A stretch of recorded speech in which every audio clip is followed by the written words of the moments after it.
दोस्तों आज हम लेकर आए हैं एक और नई कहानी। आप इस पूरी कहानी सुनने के लिए अभी वीडियो को लाइक करें, चैनल को सब्सक्राइब करें और नोटिफिकेशन बेल को दबाना न भूलें। आज मेरी चौथी शादी थी। मैं चौथी बार दूल्हा बन खड़ा था, लेकिन मेरी आंखों में बहुत ज्यादा डर था क्योंकि मेरे साथ बहुत बुरे बुरे अनुभव हो चुके थे और मैं फिर से शादी नहीं करना चाहता था। लेकिन मुसीबत यह थी कि मैं घर में अकेला रहता था और मुझे किसी के साथ की जरूरत थी। बीमार हो जाता तो कोई पानी पूछने वाला भी नहीं होता था। इतना बड़ा घर था, हर काम नौकरों से नहीं करवाया जा सकता। इसीलिए दोस्तों और रिश्तेदारों के कहने पर चौथी बार दूल्हा तो बनकर खड़ा हो गया। लेकिन पिछली 3 शादियाँ किस तरह नाकाम हुई, उस बात का मुझे आज तक पता न चल सका। मुझे मेरी पत्नी शादी के 2 दिन बाद ही छोड़कर चली गई। मेरी पत्नी रात को चीखें मारती हुई मेरे कमरे से निकल जाती और सुबह अपने घर चली जाती। उसके बाद कोई भी वापस नहीं आई। वापस आया तो तलाकनामा और यह अनुरोध कि तलाक देकर बात खत्म करवा दी जाए। मेरी जिंदगी में ये क्या हो रहा था? अगर इस दफा भी मेरे साथ ऐसा ही होने वाला था तो फिर मैं तो बस सिर्फ 3 दिन का दूल्हा था। 25 साल की उम्र में ही चौथी शादी कर रहा था। जिंदगी किस तरफ जा रही थी कुछ समझ ही नहीं आ रहा था। चौथी पत्नी भी बहुत ही ज्यादा प्यारी और समझदार थी, पढ़ी लिखी थी।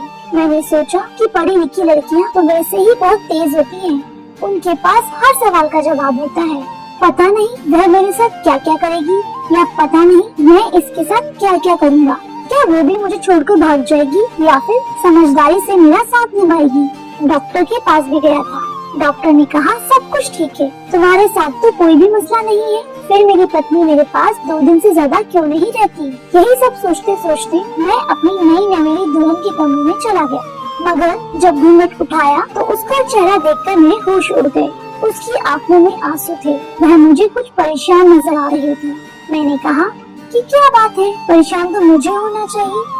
उसने कहा कि क्यों, आपको क्यों परेशान होना चाहिए? तो मैंने उसे सारी बात बता दी कि आज तक मैं 4 शादियां कर चुका हूँ, लेकिन कोई भी पत्नी मेरे साथ 2 दिन से ज्यादा नहीं रहती। मुझे नहीं पता कि मेरी गलती कहाँ होती है। सही तरीके से शादी होती है, मैं उनको अपने घर लेकर आता हूँ, आमने सामने बैठकर बातें भी करते हैं। 2 दिन अच्छे से गुजर जाते हैं, लेकिन तीसरे दिन वो भाग जाती है। पता नहीं इसमें गलती मेरी होती है या उनकी। और अगर आज भी यही होने वाला है तो मैं आपको पहले ही बता रहा हूँ कि मैं आपकी जिंदगी बर्बाद नहीं करना चाहता। उस लड़की का नाम रीमा था। उसने कहा कि मेरे माँ बाप इस दुनिया में नहीं है, मामा ने शादी कराई है। उन्होंने मुझे पहले ही बताया था कि उस लड़के की पहले 3 शादियाँ हो चुकी है, लेकिन कोई भी पत्नी साथ नहीं रही और बच्चे भी नहीं है। इसीलिए मैंने शादी के लिए हाँ कर दी। वैसे भी मेरे पास और कोई ऑप्शन नहीं था। अगर आपसे शादी करके यहाँ ना आती तो मेरे मामा अपने दोस्त के बूढ़े बेटे से मेरी शादी करवा देते, जो 45 साल का था, और मैं उससे शादी करना हरगिज नहीं चाहती थी। इसीलिए यहाँ पर आकर आपके सामने मौजूद हूँ। पर आप क्या अजीब अजीब सी बहकी बहकी बातें कर रहे हैं? मैंने उसे कहा कि हाँ यही सच है, लेकिन जान लो इस बार मैं बहुत ही एहतियात से काम लूंगा। मैं सोफे पर सो जाता हूँ और तुम अपने तरीके से बेड पर आराम से सो जाओ। 3-4 दिन एक दूसरे से बात भी नहीं करेंगे, एक दूसरे की तरफ देखेंगे भी नहीं। जब बात ही नहीं होगी तो मैं तुम्हें देखूंगा ही नहीं, तुम्हारे पास आऊंगा ही नहीं, तो फिर कोई मसला कैसे बनेगा? बस मुझे छोड़कर मत जाना। अब मुझ में इतनी हिम्मत नहीं है, कि बार बार किसी का चेहरा देखूं।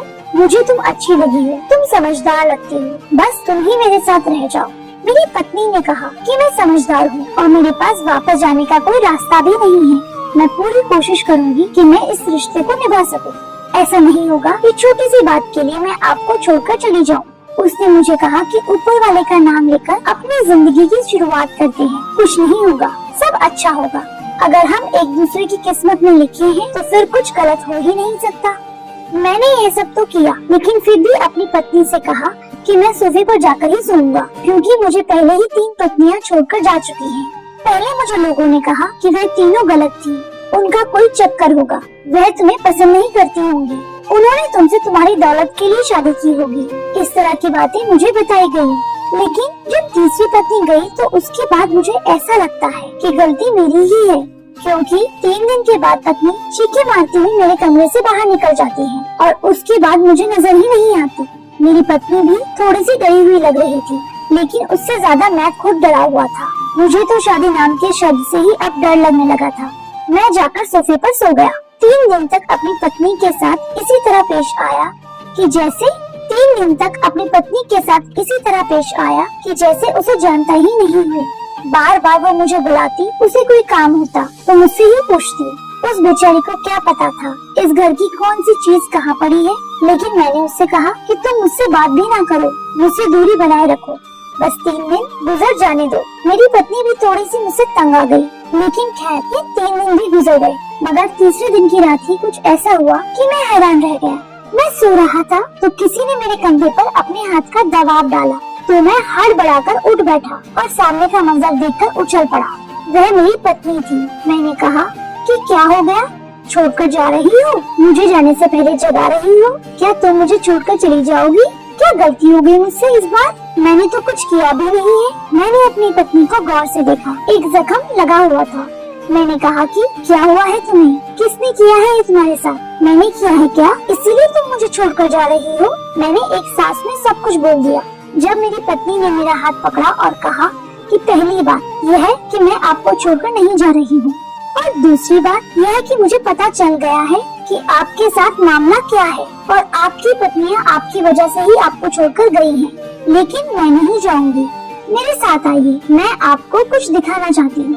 उसने मुझे अपने पास बिठाया और मोबाइल की स्क्रीन मेरी तरफ की। उसमें शायद उसने कोई वीडियो बनाई हुई थी जो वो मुझे दिखाना चाहती थी। वीडियो देखकर मेरे कदमों तले से जमीन निकल गई और माथे पर पसीना आ गया। दरअसल वीडियो में यह नजर आ रहा था कि अचानक से मुझे कोई दौरा पड़ा था।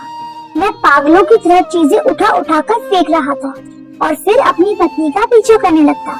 फिर शायद मेरी पत्नी जमीन पर गिरी और भागती हुई कमरे से निकल गई। फिर हम दोनों ही वीडियो से गायब हो गए। लेकिन फिर वह वापस कमरे में आई और मैंने जब अपने आप को देखा तो मैं हैरान रह गया कि किस तरह अजीब तरीके से पेश आ रहा था। उसके बाद वीडियो बंद हो गई। मैंने अपनी पत्नी को देखा और कहा कि यह सब मैंने किया है। तो उसने कहा कि आपको एक बीमारी है जिसमें आपको दौरे पड़ते हैं। मैंने उस बीमारी के बारे में ज्यादा पढ़ा तो नहीं है, लेकिन कॉलेज में थोड़ा बहुत पढ़ा था, इसीलिए मुझे अंदाजा हो गया है। मैंने कहा कि जख्म तो तुम्हें मेरी वजह से ही लगा है ना, इसका मतलब कि मैं पागल हूँ? मेरी पत्नी ने कहा कि नहीं, आप पागल नहीं हैं, आपका इलाज हो सकता है। हम डॉक्टर के पास जाएंगे और मैं आपको छोड़कर नहीं जाऊंगी। हम डॉक्टर के पास गए। डॉक्टर ने भी कुछ ऐसी ही बातें बताई। उसने कहा कि यह बीमारी किसी को भी हो सकती है। यह बीमारी ज्यादातर औरतों में होती है।